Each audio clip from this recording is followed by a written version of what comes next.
नमस्कार, रामात maths classes में आपका एक बार फिर स्वागत है। पिछले वीडियो में हमने अभाज्य गुणनखंड ज्ञात करने सीखे थे। आज का जो वीडियो है उस वीडियो में मैं आपको सिखाऊंगा एक तो एलसीएम और एचसीएफ यानी लस और मसप। लस का मतलब क्या है? लघुत्तम समापवर्त्य, और मस का मतलब होता है महत्तम समापवर्तक। दोनों ही शब्दों में स्पष्ट है, थोड़ा सा अंतर है। इसमें जो शब्द है वो तो है समापवर्त्य और इसमें जो है वो समापवर्तक। इन दोनों में जब अपन अंतर करना जान जाएंगे तो हम आसानी के साथ सीख सकते हैं कि रियल में जो है वो लसप क्या है और मसप क्या है।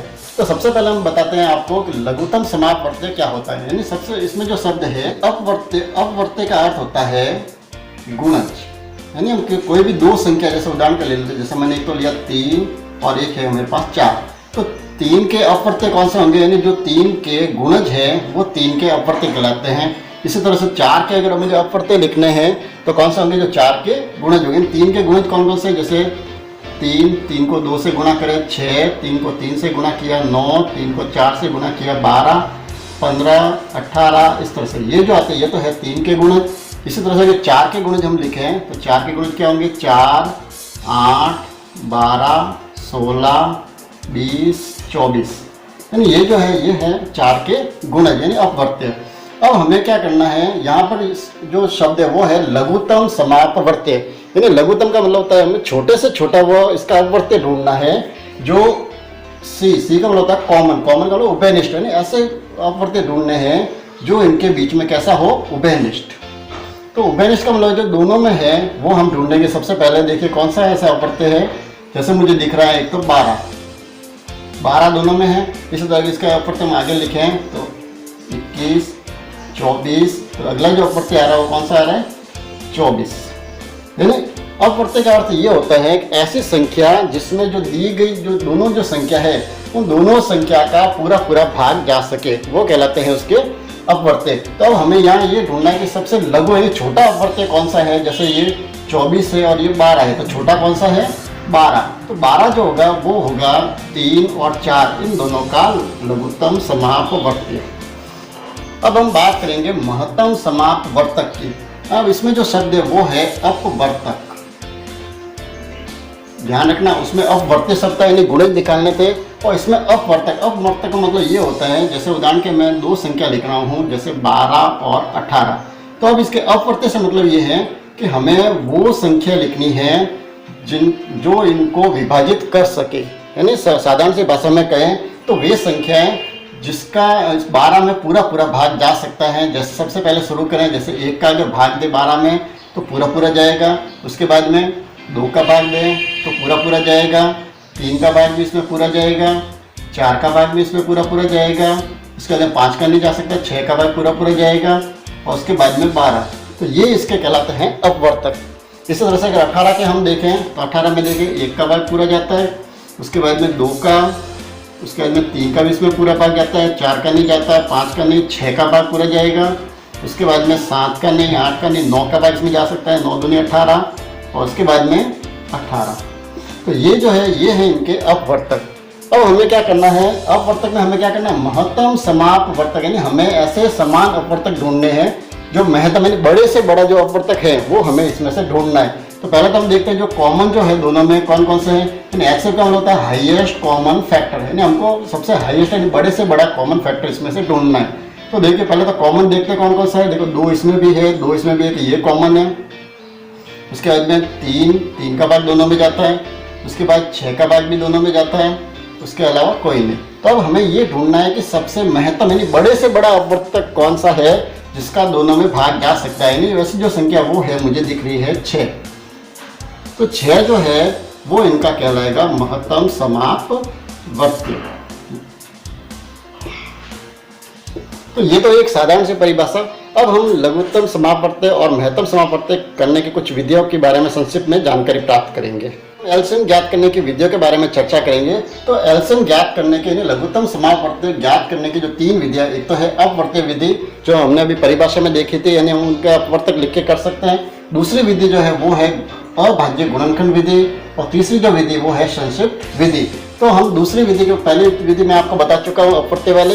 अब हम दूसरी विधि के बारे में चर्चा करते हैं। कौन सी? अभाज्य गुणनखंड विधि। जैसे उदाहरण के लिए मेरे पास संख्या है 20 और 1 15। इन दोनों का मुझे लघुत्तम समाप्त प्रत्यय ज्ञात करना है। तो हम अभाज्य गुणनखंड विधि से कैसे करेंगे, मैं आपको अभाज्य गुणनखंड करना सिखा चुका हूँ, तो उसी विधि से हम इनके अभाज्य करेंगे। सबसे पहले 20 के इसमें 2 का भाग दिया, कितनी बार गया 10 बार, 10 में वापस 2 का भाग 5 बार और 5 में 5 का भाग 1 बार। तो ये हो गए 20 के जो गुणनखंड आए हैं वो कौन से आए हैं, हम उनको यहाँ नोट कर लेते हैं। 2 गुणा 2 गुणा 5। इसी तरह से 15 के भी अभाज्य गुणनखंड करते हैं।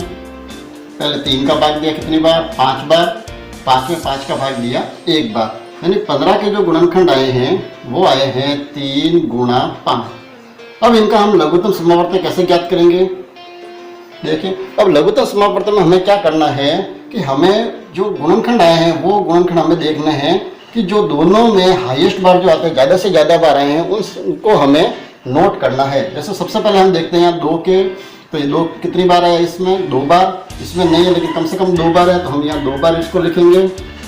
उसके बाद में देखिए अगला जो है 3 इसमें 1 बार है, तो इसे हमें यहाँ लिखना है 1 बार। उसके बाद जो 5 इसमें भी 1 बार है और इसमें भी 1 बार है, तो हमें ये देखना है कि कौन सी जब जो कोई संख्या दोनों पंक्तियों में हो या 3 जो गुणनखंड तीनों में हो, तो हमें जो अधिकतम जो है जितनी बार आता है उतनी बार उनको नोट करें। यहाँ पर हमारे 5 दोनों में ही 1 बार ही है, तो हम इसको 1 बार यहाँ नोट करेंगे। अब इनके गुणा कर देते हैं। 2 का 2 से किया 2 दूनी 4, 4 का 3 से किया 4 तिया 12 और 12 का 5 से गुणा किया 12 पंजे 7। ये आ गया इसके लघुत्तम समावर्त्य। चलिए तीसरी विधि जो है संक्षिप्त विधि, अब उसके बारे में हम चर्चा करते हैं। जैसे मेरे पास संख्या है 12, 15 और 18, ये 3 संख्या है। इन तीनों का मुझे लसअप यानी एलसीएम लघुत्तम समावर्त्य ज्ञात करना है। तो एक तो अभाज्य गुणनखंड जिसमें मैं तीनों को अलग अलग करके भी कर सकता हूँ, उसको भी एक बार वापस रिपीट करते हैं, बता रहा हूँ मैं आपको, देख लीजिए। जैसे 12 में भाग दिया, पहले 2 का भाग 6 बार, वापस 2 का भाग 3 बार और 3 का भाग 1 बार। इसी तरह से 15 का किया, तो 15 में पहले 3 का भाग दिया 5 बार, फिर 5 में 5 का भाग दिया 1 बार। इसी तरह से 18 के भी अभाज्य करते हैं। पहले 2 का भाग 9 बार, 9 में 3 का भाग 3 बार और 3 में 3 का भाग 1 बार। तो 12 के जो अभाज्य गुणनखंड आए हैं वो क्या आए हैं 2 गुणा 2 गुणा 3। उसके बाद में 15 के अभाज्य गुणनखंड 3 गुणा 5 और 18 के अभाज्य गुणनखंड जो आ रहे हैं वो है 2 गुणा 3 गुणा 3। अब इनका लघुत्तम समावर्त्य कैसे ज्ञात करेंगे, तो सबसे पहले तो हम ये देखेंगे 2 इसमें कितनी बार है 2 बार, इसमें नहीं है, इसमें 1 बार, यानी अधिकतम कितनी बार आए हुए हैं 2 बार। तो हम यहाँ पर 2 बार इसको यहाँ लिखेंगे। उसके बाद अब 3 के ऊपर देखें तो यहाँ 3 1 बार है, इसमें भी 1 बार है, इसमें 2 बार है, तो हम यहाँ पर इसको 2 बार, जो अधिकतम बार जितनी बार है उनको हम नोट करेंगे। उसके बाद 5 जो है इसमें नहीं है, इसमें भी नहीं, इसमें केवल 1 बार है, तो हम 1 बार इसको लिखेंगे। अब इनके करेंगे अपन गुणा। तो 2 का 2 से किया 4, 4 का 3 से किया 4 तिया 12, 12 का 3 से किया 12 तिया 36 और 36 का 5 से गुणा करते हैं। ये 36, 6 पंजे 30, 5 तिया 15 और 3 18, यानी कितने आ गए 180। ये आ गया इनका लघुत्तम समावर्त्य। अब इसी प्रश्न को हम संक्षिप्त विधि से हल करते हैं। संक्षिप्त विधि में क्या करेंगे, जो तीनों जो संख्या है तीनों संख्या को हम एक साथ लिखते हैं। सबसे पहले ये 12, ये 15 और ये 18। अब वही अभाज्य गुणनखंड विधि में जिस तरह से अपन भाग अभाज्य गुणनखंड करते हैं उसी तरह से इसको करेंगे। सबसे पहले यहाँ 2 का भाग दिया कितनी बार 6 बार, 15 में देखो 2 का भाग नहीं जाता, हम इसको ऐसे ही यहाँ पुनः नोट करेंगे। उसके बाद में 18 में 2 का भाग कितनी बार 9 बार। अब वापस देखें यहाँ 2 का भाग इसमें जा सकता है, तो हम यहाँ 2 का भाग देंगे इसमें कितनी बार 3 बार, इसमें पूरा पूरा नहीं जाता, ऐसे ही लिखेंगे। 9 भी पूरे पूरे विभाजित नहीं होता, इसको भी हम ऐसे ही नोट करेंगे। अब देखिए किसी भी संख्या में 2 का भाग पूरा पूरा नहीं जा रहा है, तो अगला जो अभाज्य अंक है वो कौन सा है 3। तो 3 का 3 में 1 बार, 15 में 5 बार और 9 में 3 बार। पुनः 3 से करें, ये 1, 5 में तो नहीं जाता, हम ऐसे तरह लिखेंगे और 3 में कितनी बार 1 बार।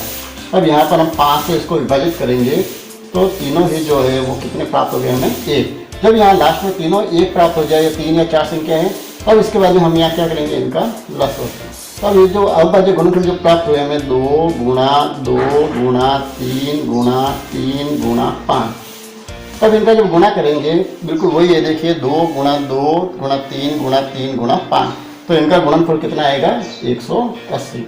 तो ये है संक्षिप्त विधि जिसके द्वारा भी हम लघुत्तम समापवर्तक यानी एलसीएम ज्ञात कर सकते हैं। लघुत्तम समापवर्तक के बाद अब हम चर्चा करेंगे महत्तम समापवर्तक ज्ञात करने की। तो इसकी भी इससे तो 3 विधियां है। पहली जो विधि है वो है अपवर्तक विधि, यानी जो हमने देखे थे इन्हें हम इनके अपवर्तक लिख के उनमें से जो हाईएस्ट कॉमन फैक्टर है, जो सबसे बड़ी जो महत्तम जो अपवर्तक है इसके, उनको हम लिखेंगे। तो वो तो विधि है कौन सी? अपवर्तक विधि। अब दूसरी जो विधि है वो है अभाज्य गुणनखंड विधि। जैसे हमने लघुत्तम समापवर्तक में किया था, बिल्कुल उसी तरह से हम अभाज्य गुणनखंड करके इनको हम ज्ञात करेंगे। उदाहरण के लिए 12, 18 और 24, इन तीनों का हमें अभाज्य गुणनखंड विधि द्वारा मत्स्य ज्ञात करना है। तो क्या करेंगे हम? पहले वही अभाज्य गुणनखंड करेंगे तीनों के अलग अलग। ये 12, ये 18 और ये 24। सबसे पहले 2 का भाग दिया 6 बार, वापस 2 का भाग दिया 3 बार, वापस 3 का भाग दिया 1 बार। 18 में 2 का भाग दिया 9 बार, 9 में 3 का भाग दिया 3 बार, 3 में 3 का भाग दिया 1 बार। इसी तरह से 24 में 2 का भाग दिया 12 बार, वापस 2 का भाग दिया 6 बार, 2 में 6 का भाग दिया 3 बार और 3 में 3 का भाग दिया 1 बार।